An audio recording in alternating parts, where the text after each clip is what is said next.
Mejor hablar en M24. La semana pasada, el ministro de Defensa Nacional, Javier García, cesó como presidente del Supremo Tribunal Militar al general Daniel Castelá tras hallarse una sentencia de la Justicia Militar de 1986 que señala su participación en el interrogatorio que derivó en la muerte por torturas del médico Vladimir Roslik en 1984. Castelá ocupó diversos cargos y acumuló ascensos durante las administraciones frente amplistas. A su vez, el ministro informó el lunes en el Parlamento que cuando el general retirado aún presidía el Supremo Tribunal Militar, este organismo no entregó la totalidad de la información solicitada sobre el homicidio de Roslik. En el marco de la discusión parlamentaria del asunto, el senador y líder de Cabildo Abierto, Guido Manini Ríos, especuló con la idea de que la sentencia que tomó Estado Público recientemente debió estar en conocimiento de las ministras y ministros de Defensa Nacional de los gobiernos frente amplistas. El vínculo entre las Fuerzas Armadas y el sistema político, las lógicas internas del Ministerio de Defensa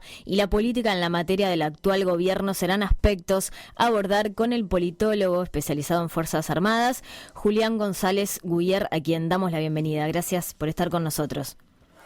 ¿Qué tal? Buen día, un gusto.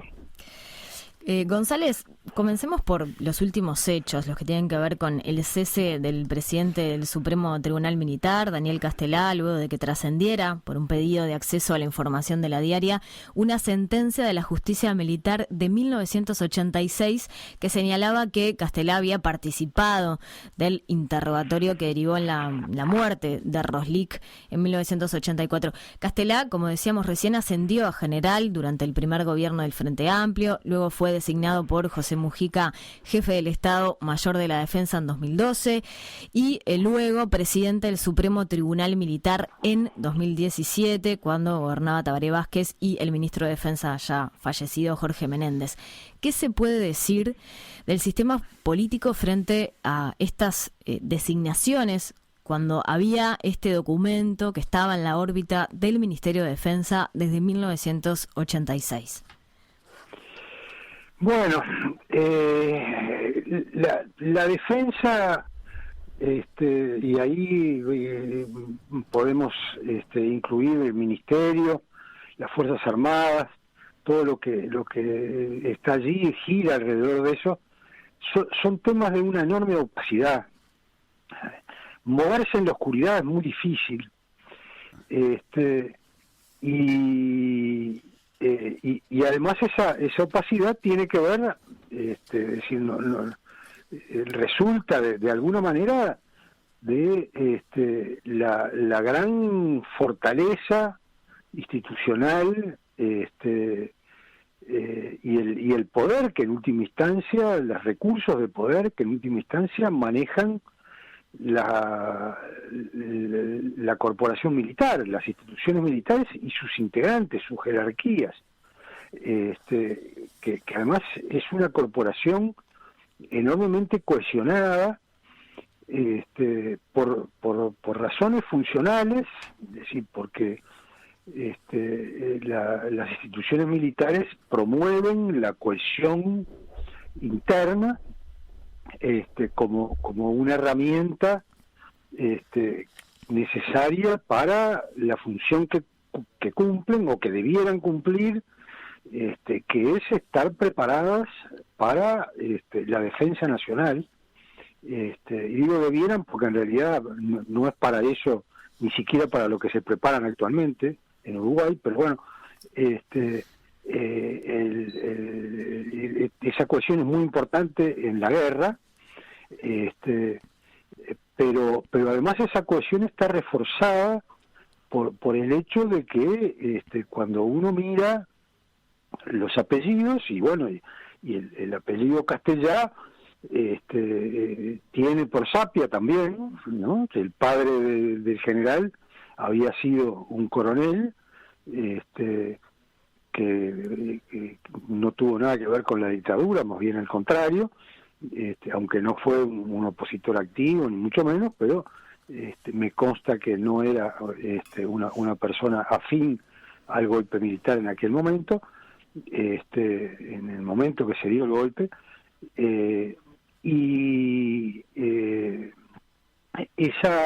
ese fenómeno al que aludió recientemente el comandante Fregosi en una entrevista, ¿no? De que había muchos vínculos familiares y por lo tanto muchas fidelidades familiares a la interna de las instituciones militares, y eso también refuerza esa cohesión, ese espíritu corporativo, ¿no? Uh-huh. Y entonces es muy difícil penetrar en los secretos de esa institución, digamos, uh-huh. en los verdaderos mecanismos que permiten, bueno, no solo gobernarla, sino sobre todo reformarla, adaptarla a las nuevas realidades posteriores a la dictadura, porque bueno, seguimos permanentemente teniendo pruebas, elementos que nos dicen estamos muy lejos de haber puesto a las Fuerzas Armadas en condiciones de ser una institución funcional a la democracia, uh-huh. ¿verdad? Ahora, González, las autoridades no pueden ser ingenuas respecto a estos temas, ¿verdad? Hay herramientas para poder exigir, por ejemplo, los archivos, y esta pregunta la relaciono con esto que se ha responsabilizado, por ejemplo, la ex ministra Azucena Barruti. Claro, pero eso realmente es una canallada. Digamos, responsabilizar, si alguien responsabilizó a la ministra Barruti, es una canallada. Eso lo hizo, para ponerle contexto, González, lo hizo Guido Manini Ríos, no la responsabilizó, pero bueno, porque para él tuvo que haber leído la documentación, la sentencia. Manini dijo también que la conocía bastante bien a la ministra, y eso no es cierto, porque cuando la ministra fue ministra, Manini estaba muy lejos de la ministra, y no la puede haber conocido, puede haber conocido las referencias, como tanta gente las ha conocido, pero no que la haya conocido bien, ni mucho menos. Pero hay un elemento que es muy importante y que también, ya que lo menciona, el general Manini parece no conocer, cosa que tampoco es aceptable, y es que un ministro es alguien que está de paso en el ministerio. Los que están, los dueños del ministerio son los funcionarios. Y a mí me gustaría conocer, porque sinceramente no conozco, ningún concurso de ingreso de algún funcionario del Ministerio de Defensa desde la época de la salida de la dictadura para adelante, para no irnos más lejos, porque en realidad cuando uno empieza a recorrer el staff, digamos, del ministerio, de los funcionarios del ministerio, se va a encontrar, además de que ese ministerio no tiene una ley orgánica, ¿verdad? Y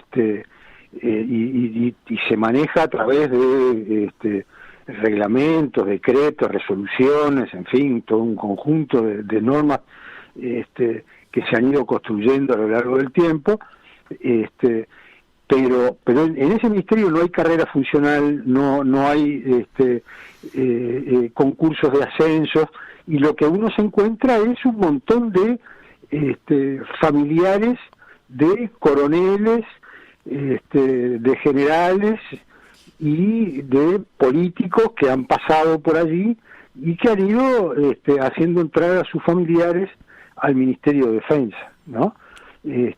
Después están los cargos de dirección que van rotando porque generalmente son militares.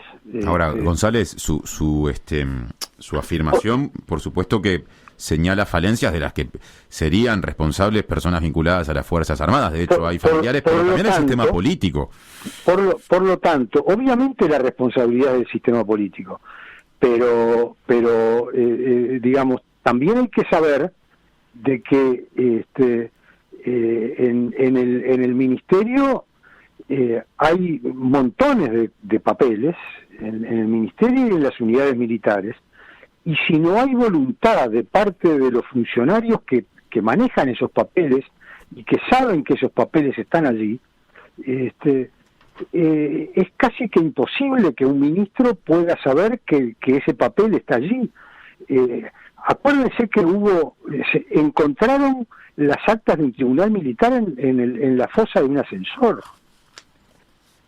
Claro, usted ahí conecta... Recién se mencionó de que se habían hecho pedidos de las actas del juicio que se realizó a raíz de la muerte de Roslik y las actas no habían aparecido y recién aparecieron ahora. Uh-huh.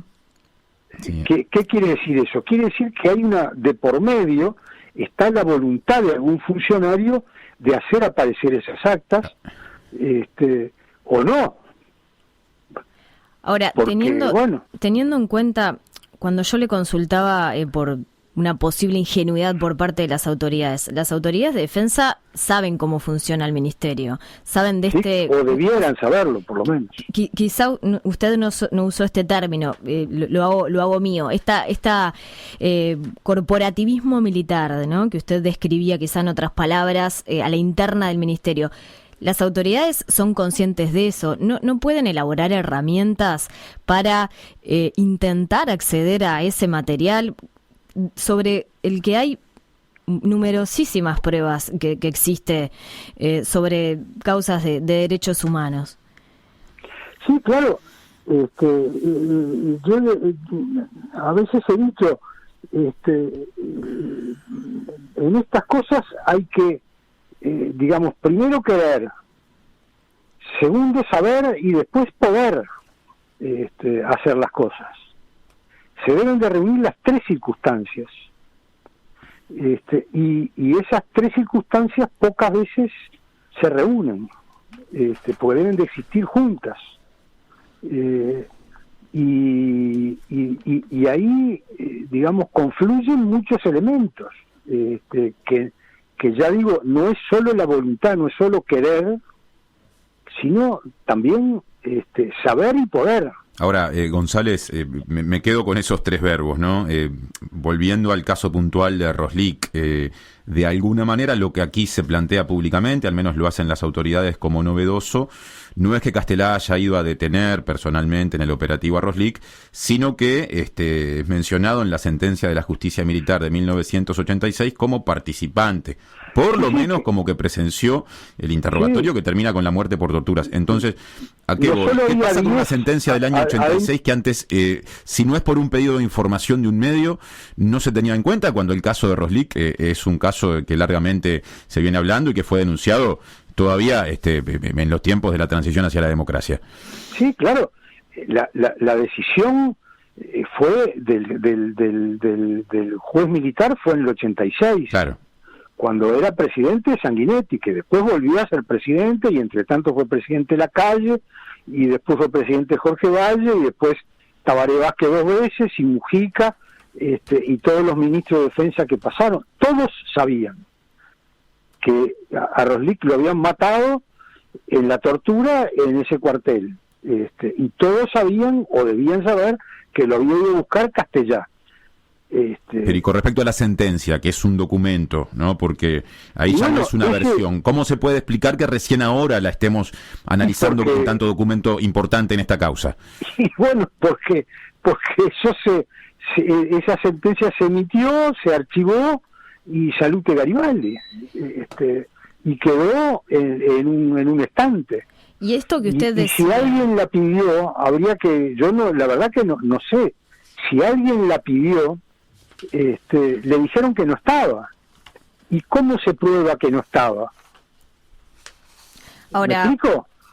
Sí, y esto que haya ido a buscarlo, Castelá, a Roslik, y que luego él fue asesinado tras un interrogatorio, ¿no motiva la voluntad política para investigar qué pasó en el medio?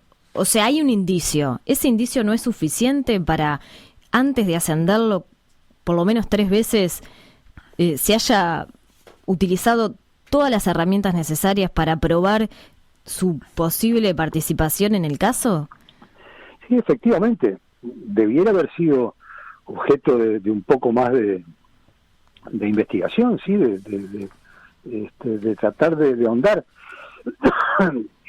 Seguramente, porque bueno, yo lo que sí sé es que cuando por lo menos antes, cuando llegaban los pedidos de venia de ascenso, ¿verdad? Y Castellá, como cualquier otro oficial que llega a coronel, cuando va a ser ascendido a coronel, la venia para el ascenso llega al Parlamento, a la Comisión del Senado, que es la que otorga la venia, y me consta que los legisladores del Frente, hace ya muchos años, consultaban a hacer paz, consultaban a los familiares, es decir, trataban de buscar información para saber qué noticias había de ese teniente coronel a quien se pedía la venia para ascender a coronel, de la época, de las cosas que pudiera haber hecho en la época de la dictadura. Y bueno, la verdad es que no sé, tengo que decir que no sé, y también era un deber de los senadores blancos, colorados, de los presidentes, de los ministros, y bueno, y de todo el personal que los asesoraba. ¿Qué pasó? ¿Cómo fue? La verdad es que no sé, y lo que sí me llama la atención es que la doctora Azucena Berruti en determinado momento asciende a dos coroneles a general, ¿verdad? Que son el Castellá uno, y el otro es el hijo de un coronel del Frente Amplio que estuvo preso muchos años también, y que yo creo que esos dos ascensos fueron resultado del desconocimiento. Es decir, había que elegir entre un cierto número de coroneles para ascender a general, y se prefirió ascender al hijo de un coronel que estuvo preso muchos años con Sereñi, y al hermano de Gabriel Castellá, que después terminó siendo subsecretario del Ministerio de Defensa, antes que ascender a otros generales a otros coroneles que tampoco se conocían, pero que ni siquiera había esa referencia de ellos. Claro. ¿Me explico? El Frente Amplio me parece que corre con una gran desventaja en relación al Partido Nacional y al Partido Colorado en ese plano de los ascensos y la selección de los jerarcas militares. Y en ese marco, y es que, sí. Desde que se depuraron a las Fuerzas Armadas en la década del 70 por parte de la dictadura, el Frente Amplio perdió toda referencia en relación a las Fuerzas Armadas. Quienes sí la tienen son los blancos y los colorados, pero no el Frente Amplio. El Frente Amplio, o mejor dicho, la izquierda, porque en esa época no existía el Frente Amplio, tuvo referencia a las Fuerzas Armadas anteriormente. Había militares que incluso estaban muy cercanos al Partido Comunista o al Partido Socialista. Eso hoy se sabe porque fue hace muchos años, y esa información existe. Eran otras Fuerzas Armadas que tenían otro vínculo con la sociedad y de alguna manera eran un espejo de la sociedad. Hoy, después digamos, con la dictadura y después de la dictadura, dejaron de ser un espejo, un reflejo de la sociedad. Bien, están muy lejos de ser una institución con rasgos que la acerquen a los rasgos de la sociedad uruguaya. González, escuchándolo con atención en esta parte, usted recién hacía, de alguna manera, repasaba los distintos partidos políticos, el peso, la representatividad que pueden tener el ejército en función de de la correlación de fuerzas o las Fuerzas Armadas. Menciona al Partido Nacional, menciona al Partido Colorado, menciona al Frente Amplio. No hemos hablado de Cabildo Abierto, que es el cuarto partido. Bueno, pero eso es obvio, Cabildo... pero perdóname, yo le quiero hacer la siguiente puntualización.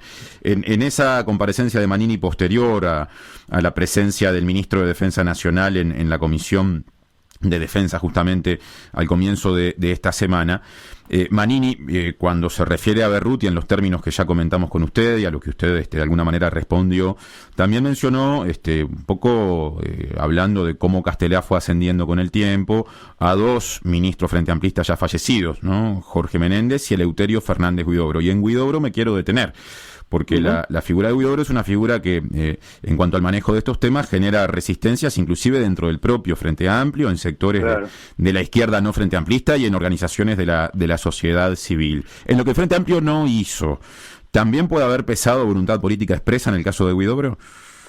Es muy probable, porque bueno, de alguna manera Manini es una creación de Huidobro, ¿no?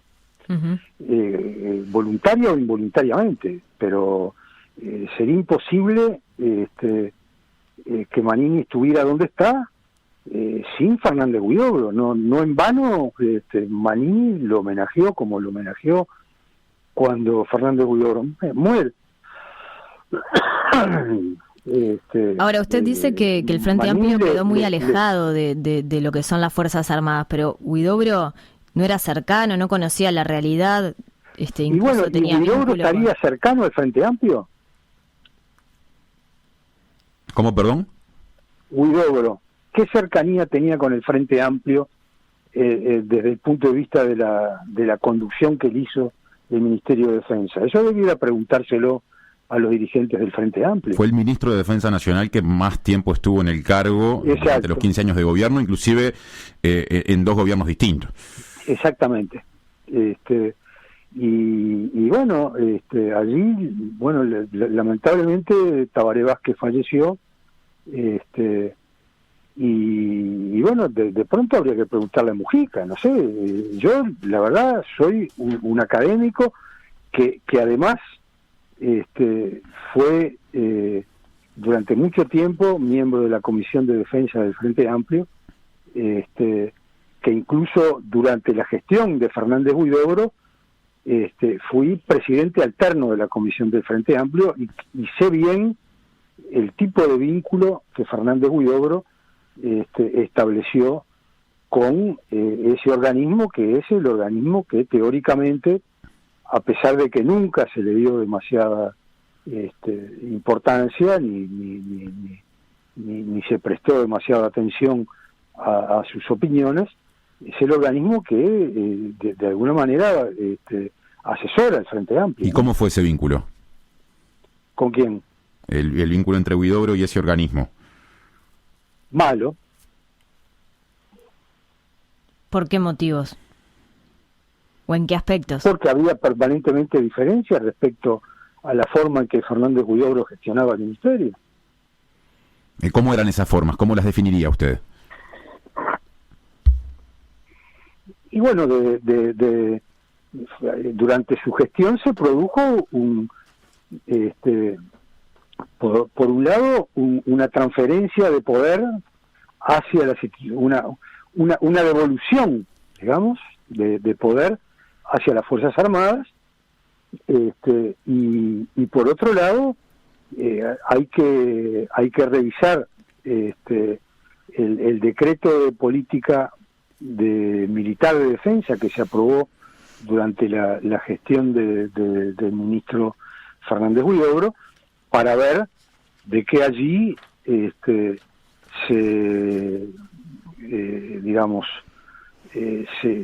dan una serie de pasos, de definiciones que de alguna manera desvirtúan las definiciones de la Ley Marco de Defensa Nacional a través de un decreto.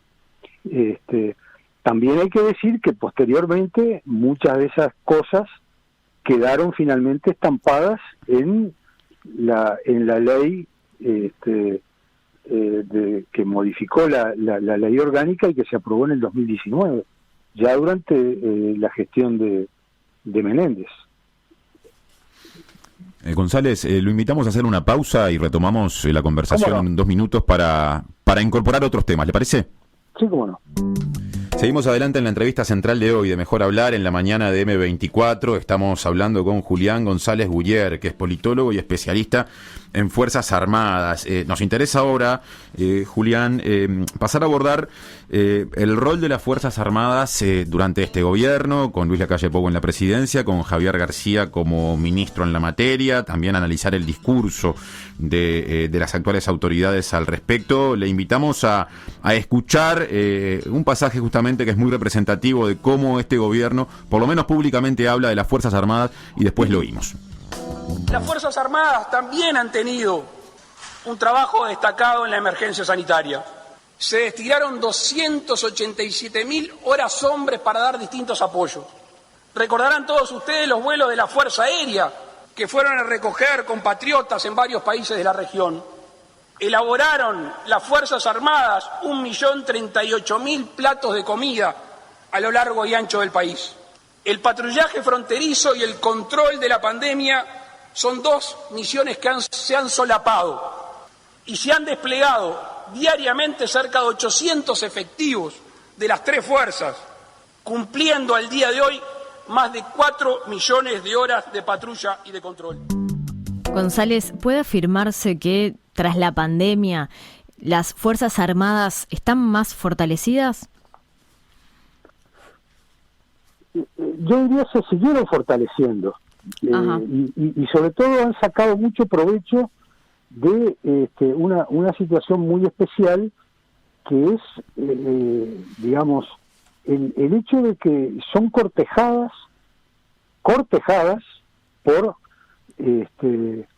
los 3 principales partidos de la coalición de gobierno, es decir, el Partido Nacional, el Partido Colorado y Cabildo Abierto, y particularmente digamos, hay una disputa entre el Partido Nacional, que tiene el cargo de la titularidad del ministerio, y Cabildo Abierto, que tiene la subsecretaría, una competencia por ganarse las simpatías de la corporación militar. Entonces, esa es una situación ideal para crecer en influencia y en poder dentro del aparato estatal, ¿verdad?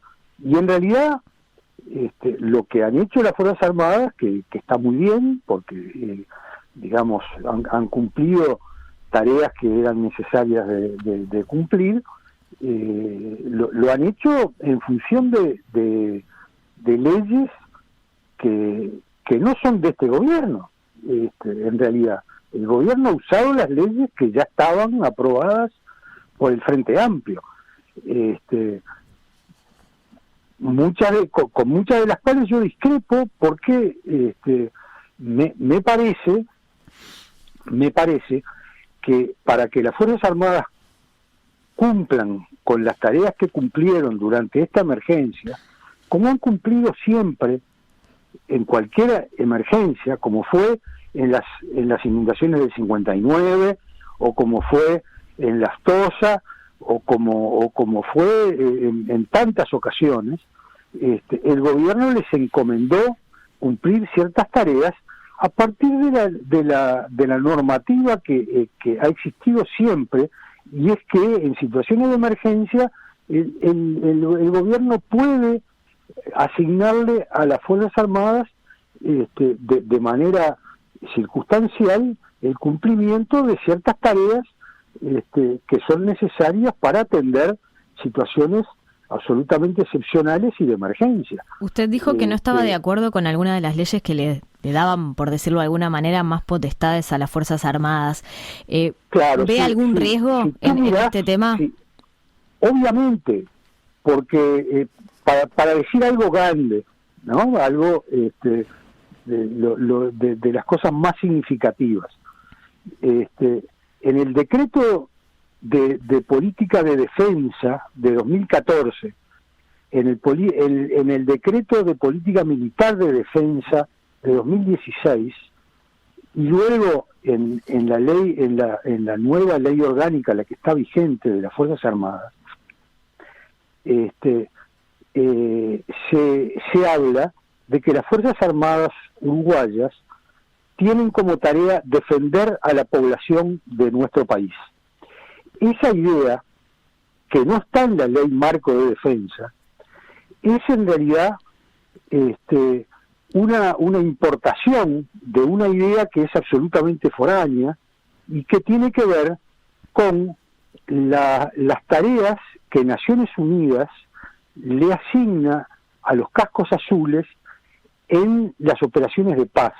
Las operaciones de paz se realizan en regiones, en países, en circunstancias donde prácticamente los estados no existen, o peor aún, los agentes del Estado son una fuente de amenaza a los derechos y a la propia vida de los habitantes. Entonces los cascos azules son encomendados a proteger la vida y los derechos de los habitantes. Pero estamos en Uruguay, vivimos en un Estado de Derecho que tiene 3 poderes, ejecutivo, legislativo y judicial, y además tiene un aparato estatal donde hay un Ministerio de Salud que se ocupa de la salud de la gente, hay un Ministerio de Educación que se ocupa de la educación de la gente, hay un Ministerio del Interior que dirige a la policía que se ocupa de la seguridad interna, y no hay ninguna necesidad de poner a las Fuerzas Armadas a defender a la gente, de decirle a las Fuerzas Armadas: ustedes son responsables de defender a la población. Esa no es una tarea de las Fuerzas Armadas, eso es volverlas a ubicar en el rol de tutelaje de la sociedad. Y eso me parece que es algo absolutamente innecesario, que nadie se da cuenta de que de lo que se está haciendo, y es algo que en las actuales circunstancias no tiene ninguna consecuencia concreta, porque vivimos en una situación de cierta tranquilidad social, política, estabilidad, etcétera. Si las condiciones cambian, seguramente las Fuerzas Armadas, en una situación de mayor crisis económica y social, como sucede siempre cuando hay un golpe militar, las Fuerzas Armadas asumen de que ellas son las responsables de garantizar la estabilidad institucional, ¿verdad? Y si ya tienen la custodia de la población, ¿verdad? Y bueno, a los oficiales se les está enseñando desde que entran a la escuela militar de que son responsables de la defensa de la gente. González, ahí usted incorpora una cuestión fundamental, que es la formación militar. No quiero dejarlo pasar, es decir, propongo que lo abordemos a continuación de una primera pregunta que se me ocurre a propósito del tema del que venía hablando desde que se abrió este bloque, esta suerte de expansión en las tareas que desarrollan las Fuerzas Armadas, ¿no?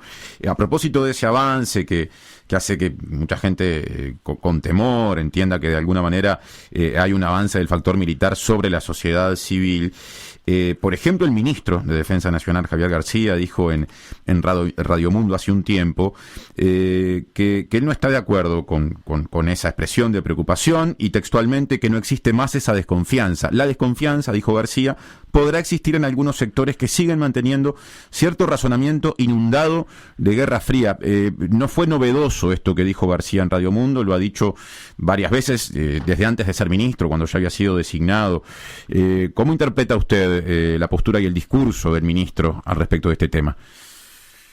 Y bueno, yo lo interpreto como un profundo error, y el ministro qué es lo que hace, seguramente, porque además es alguien que en la época de la salida de la dictadura tuvo una actuación en todo el movimiento que condujo al fin de la dictadura, y bueno, probablemente ya no se acuerda de muchas cosas, o prefiere no acordarse, pero digamos, permanentemente, y con esto empezábamos la entrevista, permanentemente ocurren cosas que nos vuelven a mostrar de que esa confianza que dice el ministro que debemos de tener en las Fuerzas Armadas, todavía hay muchas razones para que esa confianza no termine de afirmarse, de afianzarse, porque la realidad nos está mostrando de que al interior de las Fuerzas Armadas se siguen moviendo muchas cuestiones que no tienen mucho que ver con la realidad democrática que vivimos en este país. Recién usted, ahora sí, atacando ese punto, se mencionó cómo se forman la oficialidad, fundamentalmente.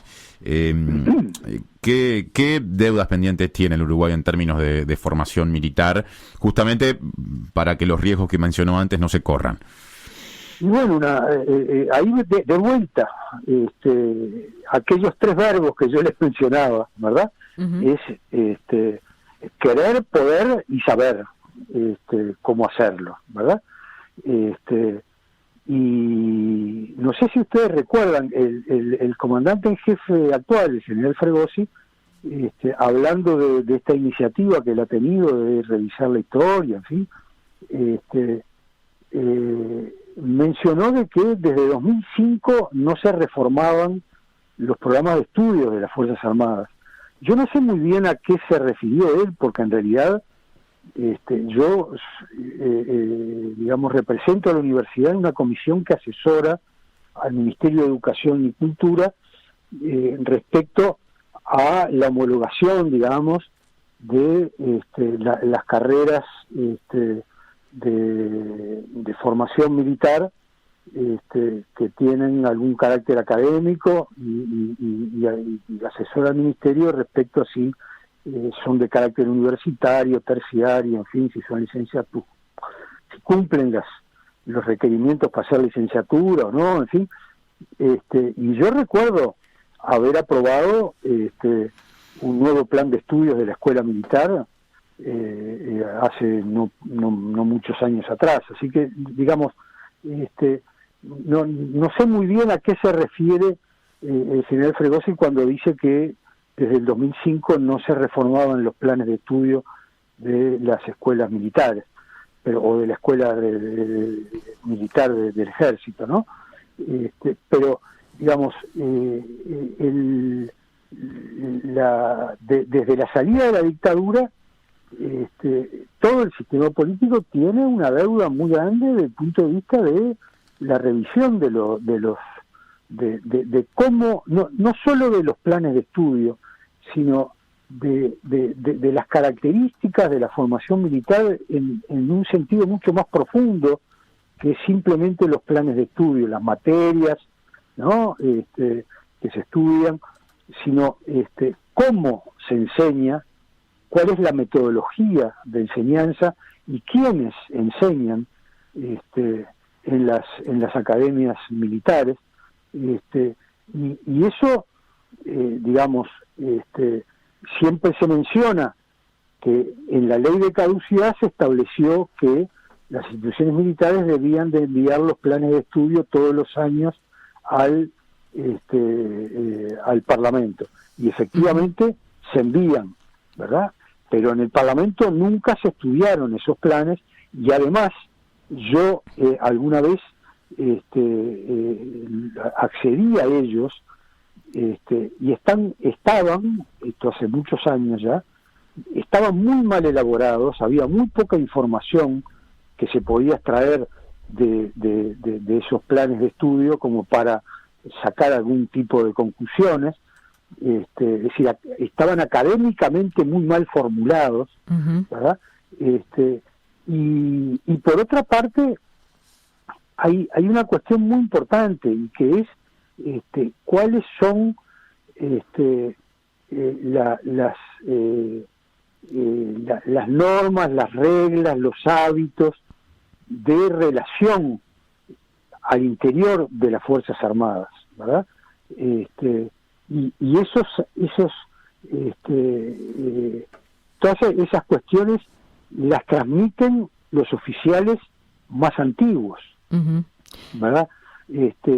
Y en general,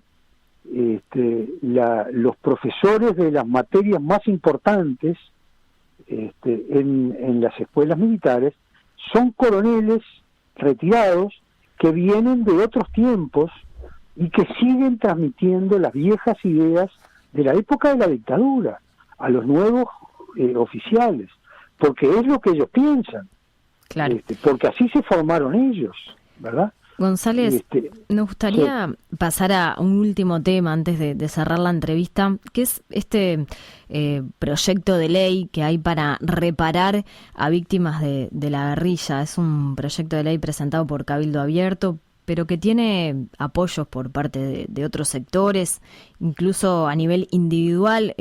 José Mujica, el expresidente, afirmó que él en una primera instancia no ve mal el espíritu de este proyecto de ley. Hay un colectivo de personas que también está tratando de promover esta iniciativa. ¿Qué piensa usted? ¿Es posible, ve con buenos ojos que el Estado repare a esta población sin que esto abone? Porque claro, hay críticas de que esto puede llegar a abonar la teoría de los dos demonios, pero obviamente es parte de se apoya en la teoría de los dos demonios. Pero se puede se puede pensar en reparar a estas víctimas sin igualarlas a las víctimas del terrorismo de Estado. Porque también ha habido guerrilleros, exguerrilleros que han sido críticos con este tema. Recuerdo una conversación que tuve en el marco de otra cobertura periodística con una participante de la guerrilla, y ella me decía que bueno, hay personas que ven de una forma crítica luego del paso del tiempo algunas acciones del movimiento guerrillero en su momento, que no había un sinceramiento. Obviamente, nadie que haya tenido algún tipo de actividad en cualquier plano puede decir que ha hecho todo bien, que no se ha equivocado nunca en su vida. Entonces, obviamente que tanto la guerrilla como los partidos, como los sindicatos, como todas las instituciones públicas y privadas han cometido errores. Seguramente con diferentes grados de consecuencias, ¿no? De gravedad de las consecuencias de esos errores. Pero aquí hay una cosa que yo creo que hay que insistir en ella. Entre lo que se llaman las víctimas de la guerrilla, hay por un lado funcionarios estatales, ¿verdad? Y algunos pocos civiles. Si el Estado entiende que tiene que resarcir a los civiles, bueno, está bien que busque la forma de resarcirlos, pero a los funcionarios del Estado, ¿por qué no se los resarció? ¿Por qué no se los indemnizó a ellos y a sus familiares, como a cualquier funcionario estatal que ha sufrido un percance, un problema, un accidente o lo que fuere en el cumplimiento de sus tareas, ¿verdad? Es decir, si un policía o un oficial del ejército o un soldado tuvo un enfrentamiento con la guerrilla y fue herido o fue muerto, y bueno, él, digamos, sus familiares tienen derecho a ser resarcidos y seguramente lo fueron. Entonces, digamos, yo la verdad que no entiendo muy bien la lógica del asunto, ¿verdad? No entiende, pero tampoco cuestiona o tampoco dice no hay que resarcir. Bueno, yo no sé, digo, eso lo tendrán que definir quienes lo tienen que definir, que son los legisladores. yo le digo cómo yo analizo la cosa, porque yo no soy quien tiene que decidir. Ujú. Yo soy alguien que puede opinar del tema, aunque en realidad no es un tema que yo estudie, ¿verdad? Porque yo no me dedico a estudiar la guerrilla o la actuación de los gobiernos y los partidos durante la etapa previa a la dictadura o durante la dictadura. Eso, de alguna manera, como yo estudio las Fuerzas Armadas, bueno, llego también a algunas ideas al respecto. Pero la verdad que no siento que tenga obligación de dar una opinión respecto a si hay que resarcir a los nietos o a los hijos de alguien que falleció o sufrió algún tipo de lesiones como consecuencia de alguna acción de la guerrilla en aquellos años. Ujú. Salvo los civiles, por lo que usted dijo recién, ¿verdad? Si no Bueno, entendimos mal. en el caso de los civiles, si el Estado no tomó ninguna decisión hasta ahora para resarcirlo, capaz que podría considerarse. Bien. Pero digamos, es algo muy distinto a quienes fueron víctimas del terrorismo del Estado. ¿Me explico? Claro. Sí, de eso no cabe duda. Es absolutamente diferente, no tiene nada que ver. Claro, por eso le puede preguntaba, compararse de ninguna manera. si esta discusión se puede, digamos, problematizar o complejizar sin poner en igualdad de condiciones la violencia estatal en un cierto marco, Lo que pasa es contexto que la intención, histórico lo que y pasa es que la violencia perpetrada por grupos individuales de la sociedad. Lo que pasa es que la intención de los actores políticos que promueven este tipo de cosas es esa, Ujú. es afirmar la teoría de los dos demonios. Julián Y es una González teoría Julier, absolutamente sí. equivocada. Muchas gracias por estar con nosotros el día de hoy y seguramente nos reencontremos en otra oportunidad. No, ha sido un gusto. Hasta la próxima. 97.9 FM Montevideo. 102.5 FM Maldonado. Escucha distinto.